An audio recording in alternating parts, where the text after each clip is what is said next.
అతను పుట్టిన దగ్గర నుంచి ఎలాంటి కలర్స్ అతని కళ్ళు గుర్తించలేవు. Only black and white colours మాత్రమే గుర్తిస్తదనమాట. బట్ అక్కడితో అతను ఆగిపోలేదు. పెద్దయిన తర్వాత ఓన్‌గా సైబోర్గ్ డివైస్‌ని డైరెక్ట్‌గా తన స్కల్‌లోనే ఇంప్లాంట్ చేసుకున్నాడు. అండ్ ముందుకి ఒక మైక్రోఫోన్ లాగా ఒక కెమెరా అనేది వేలాడుతూ ఉంటుందనమాట. ఆయన ఏదైనా కలర్ చూసినప్పుడు ఆ కలర్ ఏంటనేది ఇది కెమెరా స్కాన్ చేసి వెంటనే ఒక సౌండ్ సిగ్నల్‌ని జనరేట్ చేసి దాన్ని డైరెక్ట్‌గా తన బ్రెయిన్‌లోకి పంపిస్తడు. అంటే మనం ఫిజికల్‌గా చూసే కలర్‌ని ఒక సౌండ్ లాగా డిజైన్ చేసి పంపిస్తదనమాట. అంటే ఒక్కొక్క కలర్‌కి ఒక్కొక్క సౌండ్ సిగ్నల్ అనేది ఉంటుంది. సో, ఇతను కలర్స్‌ని ఇప్పుడు చూడలేడు.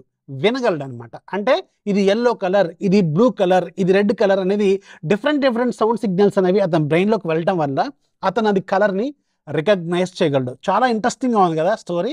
ఇతని పేరు నీల్ హార్బిసన్. ఇతనే ప్రపంచంలోని మొట్టమొదటి హ్యూమన్ సైబోర్గ్. అతను మనిషే. బట్ ఆయన్ని ఒక సైబోర్గ్ లాగా ప్రపంచం గుర్తించిందనమాట. చాలా ఇంట్రెస్టింగ్‌గా ఉంది కదా!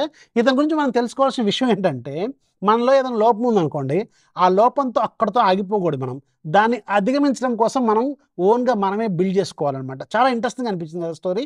అండ్ ఇలాంటి ఒక సైబోర్గ్ స్టోరీ రీసెంట్‌గా నేను ఒక మూవీకి రివ్యూ కూడా రాసాను. మీకు 'అలిత ద బ్యాటిల్ ఏంజెల్' ట్విట్టర్‌లో రాసాను చూడండి ఒకసారి. చాలా బావుంటది ఈ మూవీ. ఇది మీకు మూవీ ప్రొడ్యూసర్స్ అండ్ రైటర్స్ ఎవరో తెలుసా?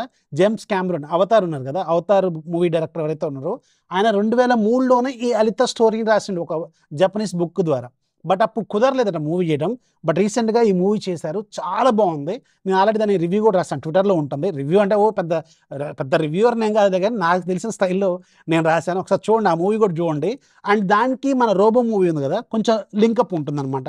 అంటే మనకి ఈ మూవీ స్టార్టింగ్ సీన్‌లోనే ఒక బాడీ పార్ట్స్ మొత్తం ఊడిపోయిన ఒక సైబోర్గ్ ఉంటుంది.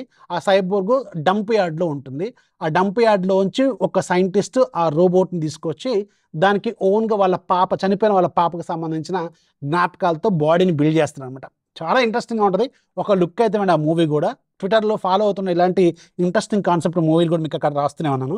ఇన్ఫర్మేషన్ నచ్చితే లైక్ చేయండి. అలాగే నీల్ హార్బిసన్‌కి సంబంధించిన స్టోరీ మీరు కూడా ఒకసారి గూగుల్ చేయండి. చాలా ఇంట్రెస్టింగ్‌గా అనిపిస్తది. నచ్చితే లైక్ చేయండి. ఫాలో చేయడం మాత్రం మర్చిపోవద్దు.